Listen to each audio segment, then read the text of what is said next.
మన loan history, EMI payments, ఈ details అన్నీ క్రెడిట్ కార్డ్ కంపెనీస్కి ఎలా తెలుస్తున్నాయి?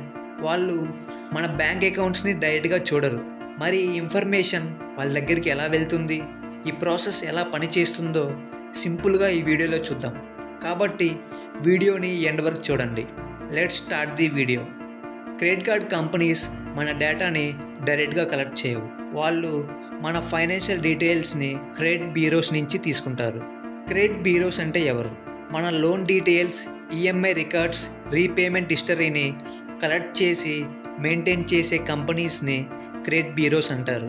ఇండియాలో మెయిన్గా 4 బ్యూరోస్ ఉన్నాయి. TransUnion CIBIL, Experian India, Equifax India, CRIF, Highmark, ఇలా 4 కంపెనీస్ ఉన్నాయి.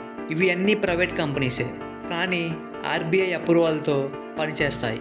ఇక్కడ క్వశ్చన్ ఏంటంటే, క్రెడిట్ బ్యూరోస్కి డేటా ఎక్కడి నుంచి వస్తుంది? వాళ్ళు మెయిన్గా బ్యాంక్స్ అండ్ ఎన్బిఎఫ్సిస్ నుంచి డేటా కలెక్ట్ చేస్తారు. ఎన్బిఎఫ్సిస్ అంటే లోన్స్ ఇచ్చే companies like Bajaj finance, Shriram finance. ప్రతి నెల బ్యాంక్స్ అండ్ ఎన్బిఎఫ్సిస్ వాళ్ళు కస్టమర్ లోన్ డీటెయిల్స్ని బ్యూరోకి పంపిస్తారు. ఆ కలెక్ట్ చేసిన డేటాని ఎలా ప్రాసెస్ చేస్తారో చూద్దాం.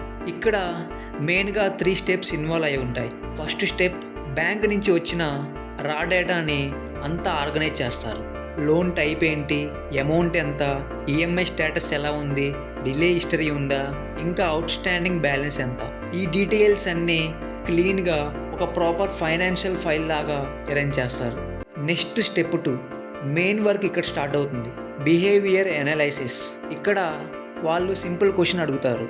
ఈ వ్యక్తి తిరిగి చెల్లించే బిహేవియర్ ఎలా ఉంది, ఈఎంఐ టైం కడుతున్నాడా, ఎన్ని లోన్స్ ఉన్నాయి, లేట్ పేమెంట్స్ ఎక్కువ ఉన్నాయా, రీసెంట్గా ఏమైనా లోన్స్ అప్లై చేశాడా, ఇలా పాస్ట్ ఫైనాన్షియల్ బిహేవియర్ని గమనిస్తారు. Next step 3, risk calculation. ఇక్కడ సిస్టమ్ అల్గరిథంని యూజ్ చేసి ఆ బిహేవియర్ని ఒక సింగిల్ నెంబర్లోకి కన్వర్ట్ చేస్తారు. అదే క్రెడిట్ స్కోర్. ఇప్పుడు ఫైనాన్షియల్ రిపోర్ట్ రెడీ అవుతుంది. ఇట్లా ప్రతి పర్సన్ మీద ఒక ఫైనాన్షియల్ రికార్డ్ని రెడీ చేస్తారు. ఇంకా సింపుల్గా అర్థం చేసుకున్నాం ఒక ఎగ్జాంపుల్ తీసుకొని. నువ్వు క్రెడిట్ కార్డ్ అప్లై చేయాలనుకుంటున్నావు. అప్పుడు క్రెడిట్ కార్డ్ కంపెనీ వెబ్సైట్లో లేదా బ్రాంచ్లో నువ్వు ఫామ్ ఫిలప్ చేస్తావు. అందులో నీ డీటెయిల్స్ అన్నీ ఇస్తావు, like pan card number, date of birth, mobile number.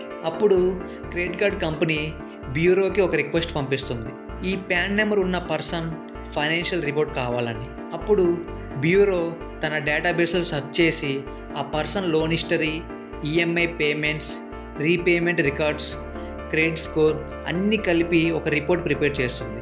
ఆ రిపోర్ట్ని క్రెడిట్ కార్డ్ కంపెనీకి పంపిస్తుంది. క్రెడిట్ కార్డ్ కంపెనీ ఆ ఫైనాన్షియల్ డీటెయిల్స్ చూసి డిసైడ్ చేస్తుంది నీకు క్రెడిట్ కార్డ్ ఇవ్వాలో లేదో. ఇప్పుడు మీకు క్లారిటీ వచ్చింది అనుకుంటా, ఎలా క్రెడిట్ కార్డ్ కంపెనీస్కి మన ఫైనాన్షియల్ డేటా తెలుస్తుందో.